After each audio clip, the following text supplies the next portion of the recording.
Hi, welcome or welcome back. If you're new here, don't worry. This is a quilting channel. I'm not normally in my car. But for today's video, the only way that I was going to be able to do any on-camera work was to do it in the car between appointments. So I have 3 more minutes left before I have to be inside this building behind me.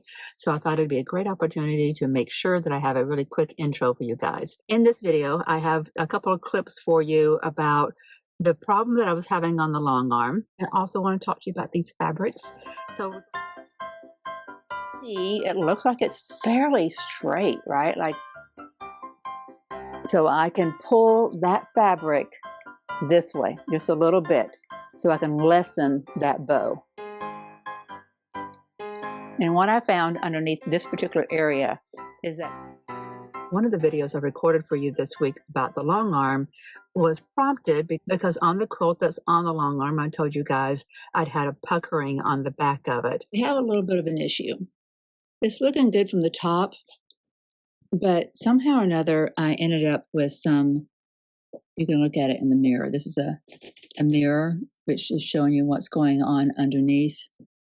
See how there's extra fabric there? To fix that is going to mean I got to take out a big bit of stitching. There's 2 reasons for that, and I'll go into that just really briefly in just a second. But because I had an issue with it, I wanted to really take extra measures to make sure I didn't have any more problems, and I also wanted to make sure I was really leaning into this project because it was a learning opportunity for me. The quilt maker did not mind that I was learning on her quilt. Like, she totally knew that I was brand new at doing any kind of custom work. Thankfully, thank you, Vicki. But because I had already had one problem, I didn't want to have any more, right? So I wanted to learn really well about how to make sure that the quilting design that I'm putting inside the area, that strip of fabric was going to fit. So I'm going to take you through that in one of the videos. And then there's a quick video that follows up to that. Now, why did I have a problem in the first place? I think there are 2 reasons. One is just kind of a user error. This quilt was the largest one I've ever put on the Longarm to date. And because it was so large, it had extra backing fabric and batting, which obscured my view of the underside of the quilt. And that was enough of a distraction that I didn't do the number of double checks of how the backing was stretched along the backside. The measures that I was taking, that I had taken in the past for the smaller quilts, just wasn't sufficient for this larger quilt. So one of the things I'm going to do to mitigate that going forward is just be really attentive, number 1. And number 2 is I'm going to put a different kind of clamp on, and I'll show you guys in a different video when I do that. I want to make sure it's going to work before I kind of advise to do it. But then also, because this was a custom quilt, I was putting stitching into this quilt at different areas. And I was being really thoughtful about how I was doing that so I wasn't creating any puckering, like creating gaps between my areas of stitching. But still, I created some puckering. One of the things you do when you're doing custom quilting is that you're going to take that quilt when it's partially quilted and you're going to take it off the Longarm, turn it, and put it back on. And when you do that, you have more opportunities to create puckering. And I noticed that whenever I got the quilt unstitched and I was getting it ready for new stitching and I put the clamp on, I was creating puckering again. So your clamp has to go back on to where you're getting an even pull, and it has to be where you already have stitching, I believe. So that worked out best for me. There's a Facebook group for Longarm quilting, and I just got some great tips from there too. So I'm going to look through those and see if there's anything else I need to tell you about in the next video. But I'm going to keep this video kind of quick. The fabric that I'm showing you today, I can't wait to show you about this. I'm going to be making an Irish chain quilt. I can't wait to show that to you. I've gotten kind of excited about it. This right here will show you exactly what my design process looks like. I know it's a little scary.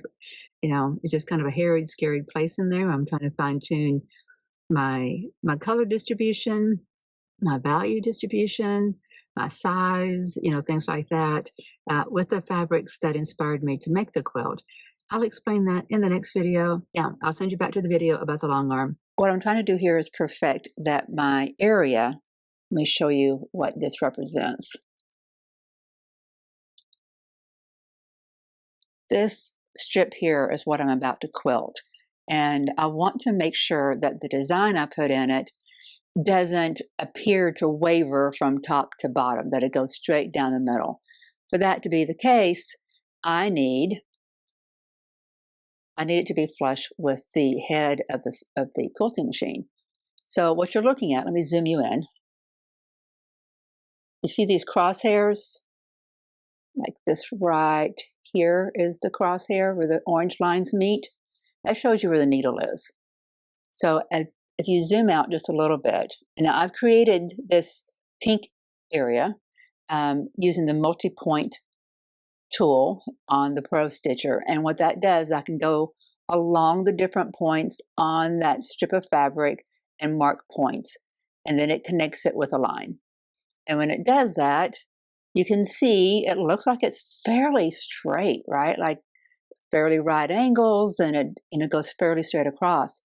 However, you can see there's a little bit of a bow right there because these lines, these orange lines, go straight due north and due east-west. Like they are not going to waver at all. So you can see right here that there's a little bit of difference. So if I have a design that comes in here, it's going to be closer to the edge of the fabric here. And it's going to be further away from it up there.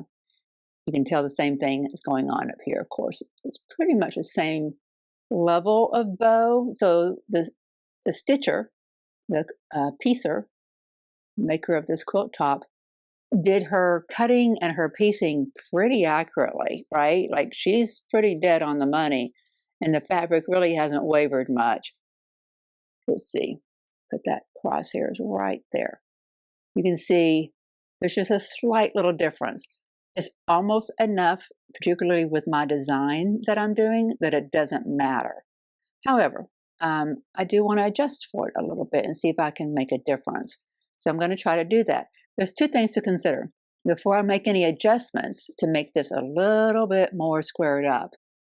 Is this showing bowed right here because I just marked it wrong? Like maybe I had my needle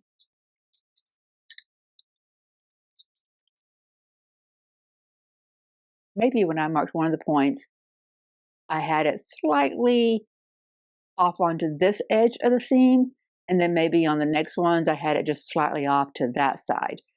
So there is room for human error here. So what I'm going to do is zoom you back out so you can see. I'm going to a point on this strip of fabric where it looks on the screen that it is bowed up.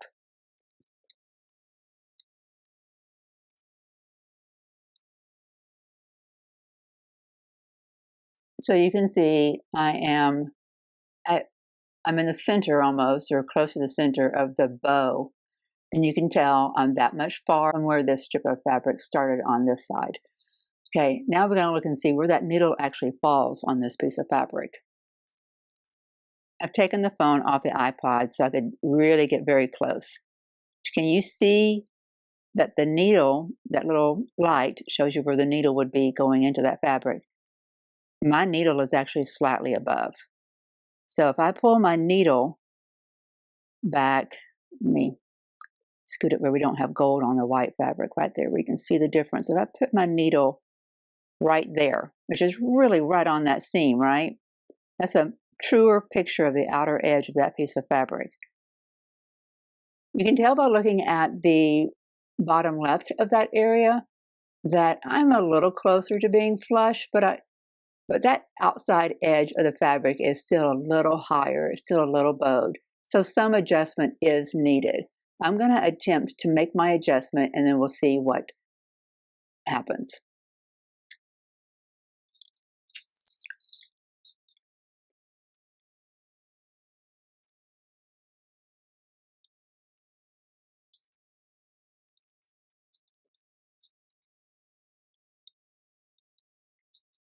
You can see, hopefully, this is what I call my cousin quilt. I'll explain that at another time.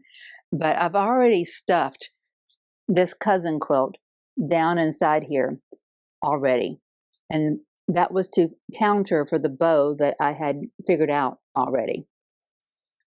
What I'm going to do is I'm stuffing more of that cousin quilt down inside underneath this quilt top so I can pull that fabric this way, just a little bit, so I can lessen that bow.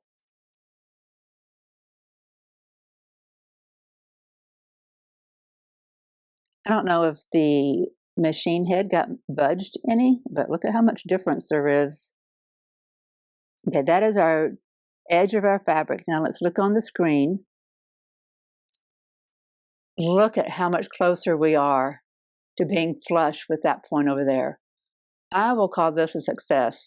I'm going to draw a completely new area using the multi-point tool. The reason I'm doing that is because when I'm fitting my design in here, I want to see how close it's going to be to the edge of the fabric and how far away from the fabric it's going to be on either side. So I need a true picture of what the area of this piece of fabric looks like now that I've made these adjustments. So I'm going to clear all, and I'm going to reset my area. So I'm going to do that using this multi-point. I'm not going to hit it right now because I don't want to change the camera angle a few thousand times. But what I do is I put the needle in one corner, hit multi-point, and then using this button, I hit other points along the piece of fabric, and it will connect them as an area as I do that. So I'm going to do that off screen, and then we'll re-look at it to see if I've got my piece of fabric nice and flush. I want to point out all the different ways that I've adjusted for this quilt top. I've used batting here to pull the quilt top, pushed it underneath where the quilt top meets the pole, and that pulls that piece of fabric a little bit this way. And then over here in this stretch, I've used the cousin quilt, and I've eyeballed this.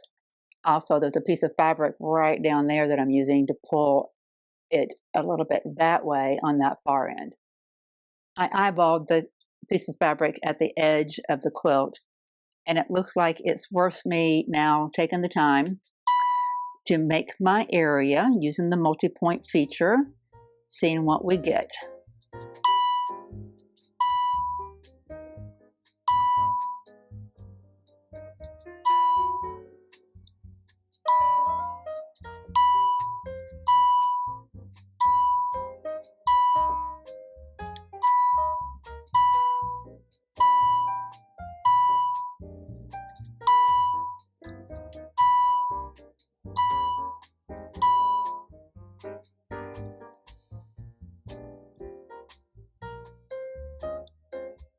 Okay, you can see there's a slight bow right here. I'm going to take the needle down to the other corner, and there's still a slight bow right there. It's so minuscule, I don't think it's going to matter with this particular design, but I think I will tug on that area just a little bit, put a little bit more of the cousin quilt in that area. To do that, I need to put the needle right there in the middle, make sure I'm going to tighten up the right spot. The crosshairs are now exactly on the edge of the fabric in its new position after just a little bit of tugging, and you can see how flush the fabric at this point is with the fabric on that point. I'm going to call that good, call it a win. The next thing I look at is what's going on underneath the quilt. And what I found underneath this particular area is that coming off from this piece, there's some looseness in the fabric here. And I could easily end up with some puckers. So what I did is I went underneath the quilt top with my hand, and I fluffed it this direction, just straight down from here, and I put a pin. This is outside of my stitching area. I'm about to stitch inside this area. So there's not much chance, unless my machine just goes haywire, that my machine's going to hit this pin. But I did that here and all the way down, so I can help to minimize the risk that as my machine goes this way, that it's not going to be pushing fabric into one area and then bunches it up. We don't want to do any more unstitching, right? Thanks for watching.